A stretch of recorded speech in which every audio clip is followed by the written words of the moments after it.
Les mystères du cachot, je suis ravi d'être accueilli dans un endroit qu'on ne citera pas. Salut Chris Hassan.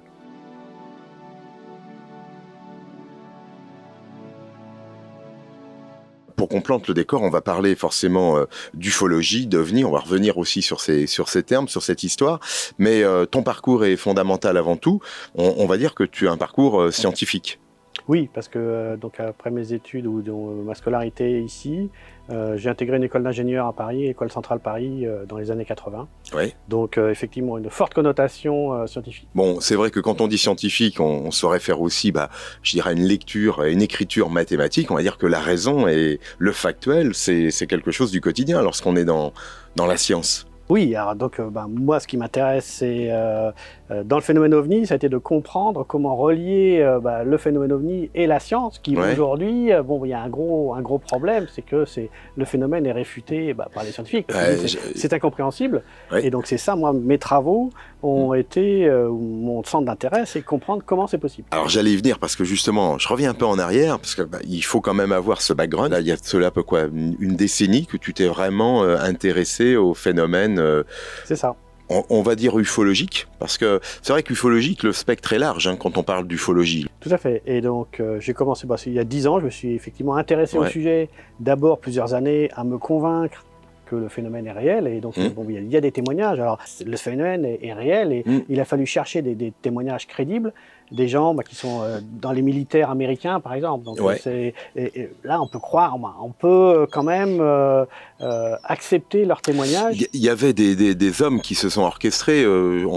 Tu parles des États-Unis, mais il y avait un Français, Jacques Vallée, par exemple, qui a été aussi déterminant sur la démarche ufologique. En France, des gens comme Jean-Claude Bourret, en tant que journaliste. Oui. C'était ça aussi tes premiers indices alors, quand j'étais adolescent, effectivement, j'avais lu un premier livre de Jean-Claude Bourret dans les années 80 par là. Donc voilà, j'ai commencé, alors j'ai aussi beaucoup lu Jean-Pierre Petit, les livres de Jean-Pierre Petit, et donc ça, j'ai été formé grâce à ces livres. On voit donc ta base a été là. Est-ce qu'à titre personnel, il y a eu aussi, je dirais, le mot sera peut-être fort, mais une forme de révélation ou une forme de premier contact qui fait que d'un seul coup, cette véracité de l'existence de l'ufologie était claire pour toi?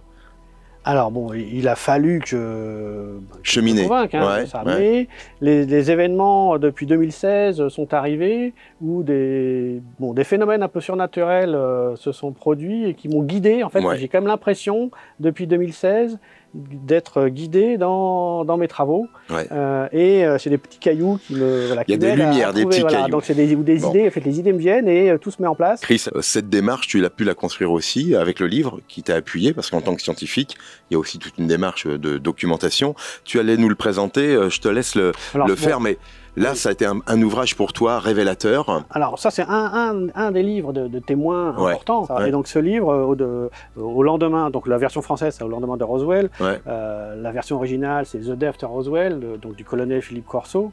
Et il a été, lui, responsable au Pentagone de tout le département de R&D. Et il raconte que dans les années 60, son travail était d'injecter la technologie récupérée du crash de Roswell. Parce qu'il y a toujours eu ce doute quand même. Voilà, et donc lui il confirme que le crash de Roswell a vraiment eu lieu. Et parce que c'était d'abord un crash, après des ballons météorologiques, après plus rien du tout. Lui il confirme vraiment, il a même vu les corps en fait.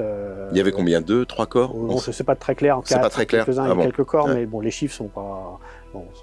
ça varie, mais donc lui il confirme qu'il était sur la base finalement, en 1947, il était sur une base américaine où les débris ont transité, et puis 13 ans plus tard, il s'est retrouvé responsable des travaux de R&D pour comprendre ou récupérer la technologie, et donc ce livre est un livre très très important pour confirmer que ce sont des choses réelles. Je reviens parce qu'en petite anecdote aussi, on a vu des corps en photo, alors fake, pas fake, peu importe. C'est très compliqué. C'était des grilles, on sait, c'était des grilles quoi. Oui, on sait que c'était des grilles, et même là, j'ai des informations très récentes sur le fait, donc on vient après sur les ouvrages supplémentaires, mais on sait lesquels c'est, pourquoi ils l'ont fait, et que c'était un peu volontaire pour nous appâter ou nous faire travailler sur le sujet. Avant qu'on évolue également aussi, il y a eu finalement une démarche aussi en France avec le GEPAN. C'était important aussi cette identification administrative. Le GEPAN, ou l'impression que ça me donne, c'est qu'au départ, il y avait une démarche avec des gens comme Claude Poher, des gens vraiment motivés pour dévoiler et comprendre. Mais l'impression que ça donne, c'est que maintenant, ça cherche plutôt à étouffer, à cacher des choses. Donc, j'ai l'impression que la mission du GEPAN n'est plus la vraie mission d'origine. Je reste sur oui, ils existent, c'était un petit peu ta question phare. C'est vrai que pour beaucoup de scientifiques, il y a eu cette problématique d'être discrédité, d'être finalement mis au stade du rigolo lorsque finalement on associait science, comme tu l'évoquais, et ce monde de l'ufologie. Pas facile quand on est scientifique. Clairement, il y a une volonté de désinformation et la CIA est au cœur de cette désinformation. Elle a été créée pour ça. La CIA est vraiment native. La CIA, c'est le but premier de la CIA, c'est de mettre en place cette désinformation. Donc, elle a été créée en 1947, juste après le crash de Roswell, en septembre 1947, qu'elle a été créée. Et clairement, ça fait partie de l'omerta, en fait, et d'injecter dans le grand public des fausses informations ou de tourner au ridicule toute personne qui s'intéresserait au sujet. On parle de la CIA, petit pont aussi côté NASA, parce qu'on a vu que là aussi la NASA a été créée avec des gens assez iconoclastes. Il y a eu là aussi l'idée de créer un leurre, de créer finalement un leurre, mais aussi un espoir. Clairement, la NASA fait partie des organes de désinformation. Et, ils sont là pour dire oh non, on cherche, mais. D'après toi, Chris, avec ton recul et ton regard, et qui n'engage finalement que ton observation, ce serait quoi cette volonté ? C'est la peur finalement d'une révélation qui fasse que, je dirais, la communauté terrestre se mette à tourner le dos à ses gouvernements. C'est quoi la grande peur finalement ? En fait, ce qui explique après les livres suivants, c'est que la Terre ou des civilisations ont pris le contrôle de la Terre et cherchent à nous maintenir dans cette bulle d'ignorance. Donc voilà, on va évoluer ensemble dans ces cas. Alors, premier référentiel, on l'a vu au lendemain de Roswell, ça c'est fait. 1947, les ovnis sont avec nous et puis les premiers corps, ils sont là. Alors, je te laisse nous présenter. On évolue. Oui, ils existent.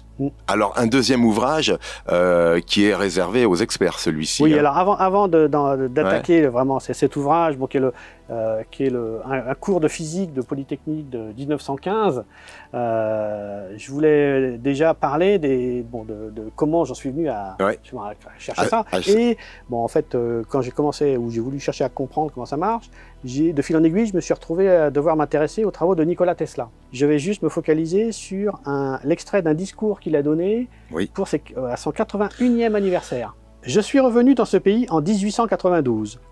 Désireux, donc les États-Unis, désireux de me consacrer au sujet de prédilection de ma pensée, l'étude de l'univers. Au cours des 2 années de concentration intense qui ont suivi, donc 1893-1894, j'ai eu la chance de faire 2 découvertes de grande portée. La première était une théorie dynamique de la gravité, que j'ai élaborée dans tous ses détails et que j'espère donner au monde très bientôt. Théorie qu'il n'a jamais publiée. Oui, elle n'a jamais été publiée. On est d'accord. Elle explique les causes de cette force, donc là il parle de la gravitation, et les mouvements des corps célestes sous son influence, de façon si satisfaisante qu'elle mettra fin aux spéculations oiseuses et aux fausses conceptions, comme celle de l'espace courbe. Donc, à l'époque, c'était la relativité générale, c'était toutes les théories d'Einstein là, qui montaient en puissance, et qui étaient, Einstein était devenu la célébrité du... Et là, lui, il attaque frontalement, il était opposé aux théories d'Einstein. Seule l'existence d'un champ de force, donc la gravitation, peut rendre compte des déplacements des corps tels qu'observés, et son hypothèse d'expanse de courbure de l'espace. La relativité générale, c'est l'espace est courbe. Lui, il dit non, j'ai une théorie qui se dispense de la courbure de l'espace. Toute littérature sur ce sujet est futile et destinée à l'oubli. Donc la relativité générale est destinée à l'oubli, c'est ça qu'il faut comprendre. Ainsi sont toutes les tentatives d'expliquer le fonctionnement de l'univers sans reconnaître l'existence de l'éther. Donc l'éther, c'est le cœur de notre compréhension de l'univers, sur lequel donc, je vais revenir après. Et l'indispensable fonction qu'il joue dans ce phénomène. Ma seconde découverte fut une vérité physique de la plus grande importance. Alors pour moi, c'est la phrase la plus importante de Tesla. Il n'y a pas d'énergie dans la matière autre que celle reçue de l'environnement. Donc il faut Alors quand j'ai vu ça, j'ai dit, qu'est-ce que c'est que ça? Ça t'a interpellé? Moi, ça m'a interpellé parce que cette phrase, il n'y a pas d'énergie dans la matière autre que celle reçue de l'environnement. Alors, on est formaté par la relativité générale ou la relativité avec E égale mc2. Donc, E égale mc2, ça veut dire que l'énergie est dans la matière. Oui. Et puis, la relativité générale nous dit le vide est vide. Donc, si le vide est vide et que l'énergie est dans la matière, toute l'énergie est dans la matière. Et la phrase de Nikola Tesla dit tout le contraire. Il n'y a pas d'énergie dans la matière autre que celle reçue de l'environnement. Ça veut dire que l'énergie vient de l'extérieur. Donc, c'est tout le contraire de la relativité générale. Et donc ça a été, tous mes travaux sont basés là-dessus, c'est comprendre mais qu'est-ce qu'il veut dire, et puis qu'est-ce que c'est que l'éther, parce que finalement, donc l'éther, c'était la physique avant Einstein. Tous les physiciens admettaient que le vide n'est pas vide, et les ondes lumineuses, la lumière du soleil pour nous arriver, a besoin de quelque chose pour transiter, pour avancer. C'est une onde. On nous dit la lumière est une onde, mais si le vide est vide, une onde ne peut pas transférer. C'est comme le son. Le son dans l'air, le son a besoin d'air pour avancer. Pour s'appuyer. On enlève l'air, le son n'avance plus. Il n'y a plus de son. Et là, c'est pareil. J'ai redécouvert la théorie dynamique de la gravitation que Tesla n'avait jamais publiée. J'ai redécouvert les formules que je pense qu'il avait trouvées. Et finalement, on arrive au même résultat qu'Einstein, mais on inverse tout. On inverse toutes les hypothèses. Et on arrive à retrouver les mêmes résultats.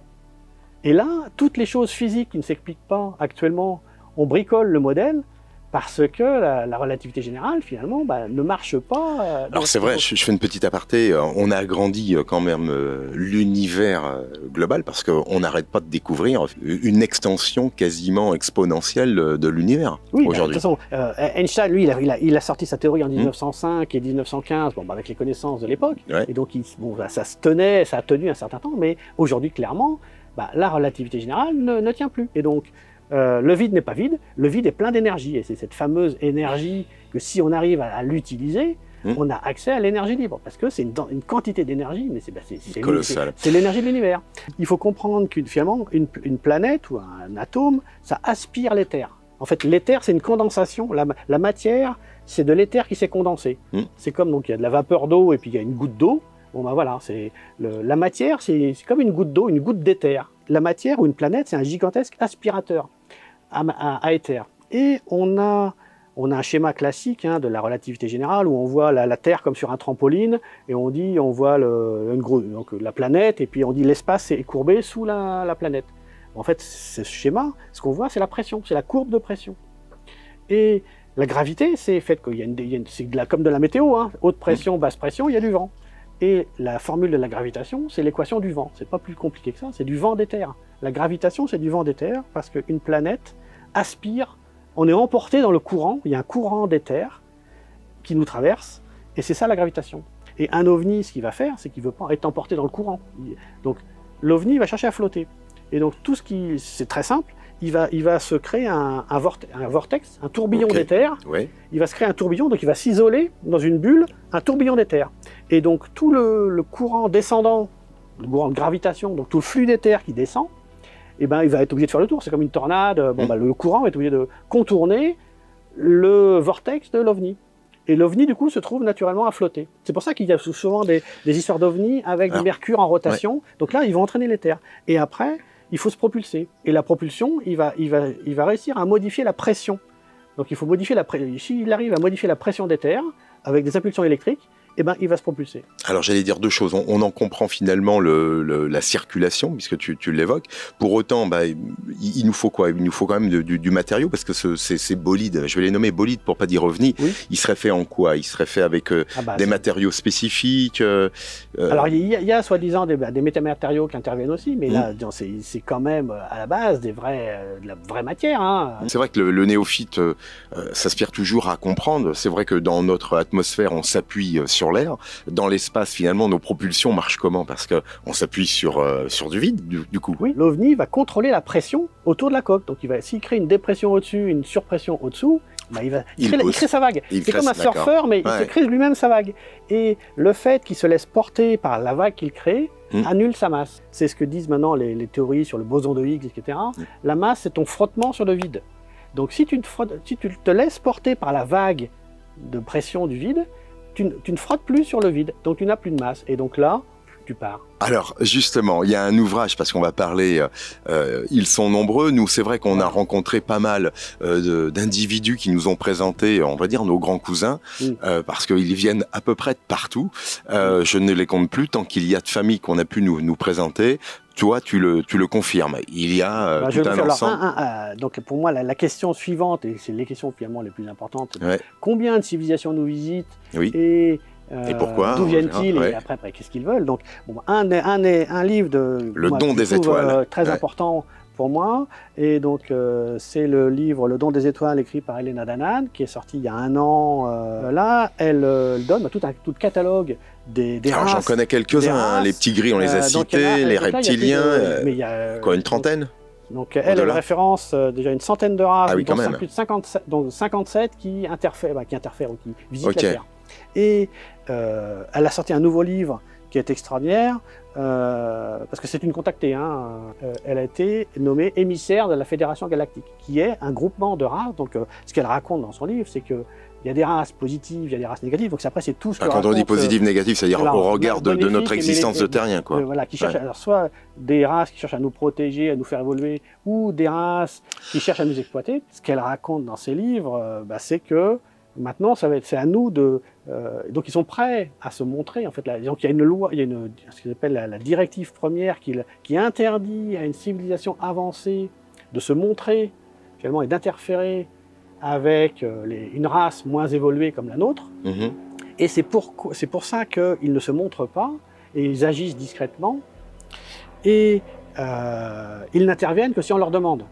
Et il faut que l'humanité finalement se réveillent et prennent conscience qu'on est exploité, maintenu dans cette bulle d'ignorance. Pour autant, ils sont là depuis déjà 70 ans, puisque... Oui, tout à fait. Enfin, 70 ans de visible avec...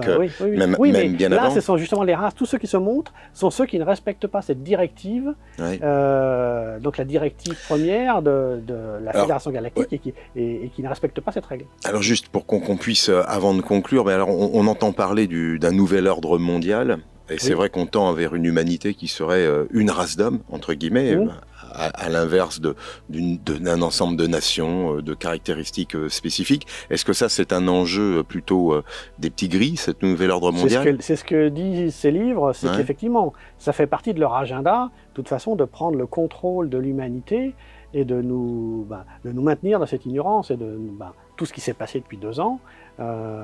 Il y a une quantité de fausses informations qui circulent. Aujourd'hui, on l'évoquait avec certains, lorsqu'on est finalement, je dirais, annonceur d'informations, ce qui est ton cas, Chris Esson, on a des fois la présence ils marchent par paire, ils sont tout noirs, c'est les Men in Black.